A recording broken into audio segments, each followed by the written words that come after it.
Crossover baru dah sampai Malaysia. Ini dia guys, Omoda C7.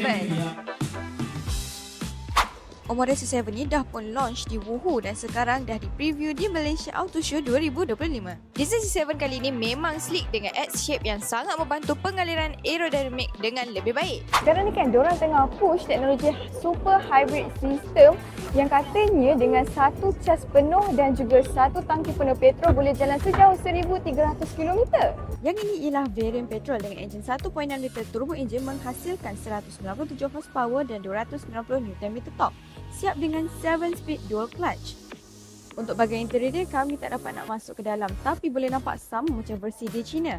Clean and minimalist. So, kalau korang berminat nak tengok Omoda C7 ni dengan lebih dekat, bolehlah datang ke Malaysia Auto Show sampai 15 hari bulan ni tau. Kata ramai-ramai.